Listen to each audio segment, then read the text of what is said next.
When you do operations with Sig Figs, sometimes you'll get an answer with a higher level of accuracy than the measurements that were used to create the answer in the first place. The first one here is a good example. When multiplying 14.6, which is a measurement made to an accuracy of plus or minus 0.1, by 1.3, which is again measured to an accuracy of 0.1, we have an answer, according to your calculator, of 18.98. This answer suggests that you can get an accuracy of 0.01 units.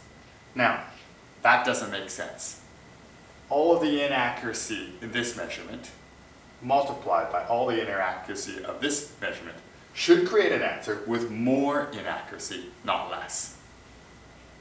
So there are rules to deal with Sig Figs and operations like add, subtract, multiply, and divide. Multiplication and division are done using the following rule. Round your answer to the least number of Sig Figs. This has 3 Sig Figs.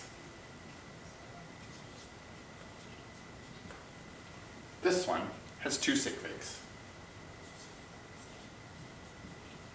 Since 2 is less than 3, we will take our answer and round that to 2 Sig Figs. That would become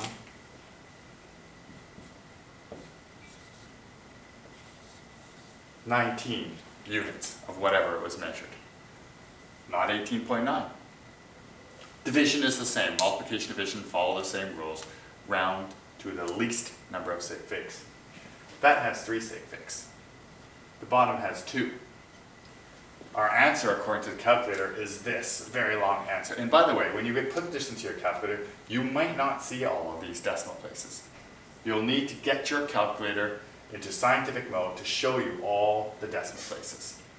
Right? I think what you'll get is 0.00080 zeros and then 1 7. Alright, so 7 zeros and 1 7. If I round this, I'm going to round it again to the least number of Sig Figs. There are 3 Sig Figs on the top, 2 Sig Figs on the bottom. Whoops.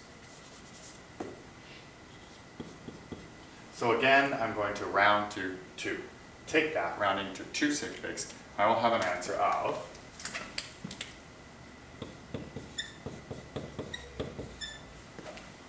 1.8 times 10 to the negative 8. That would be your answer to the appropriate number of Sig Figs. Similar problems occur for addition and subtraction. In this first example, 11.3 plus 4.91, this is our calculator answer. 11.3 is measured to an accuracy of plus or minus 0.1. And 4.91, we have an accuracy to the hundredths, or plus or minus 0.01. Our answer has an accuracy of plus or minus 0.01, or at least the calculator answer does. This answer can be no more accurate than the least accurate of the 2 that was used to determine it. So what we're going to do for adding and subtracting is follow the rule, round to the least precise place value.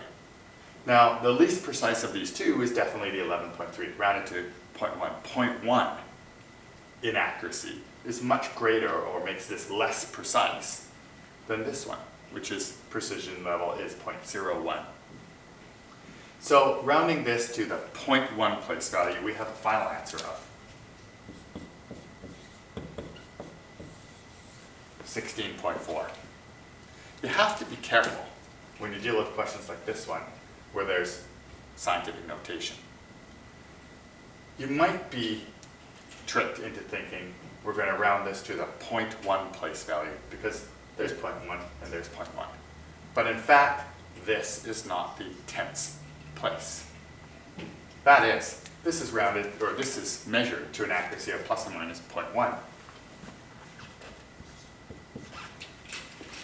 But when you expand that, that really is 230, and you see that the 3 is in the tens place, making the precision level here plus or minus 10 units of measure. that makes this a little bit more complicated in that that wasn't easily identified by just looking at the scientific notation. So now when we look at this, tens is certainly less precise when compared to 0.1. So we're going to round this to the tens place, which would be this 3, meaning our final answer will be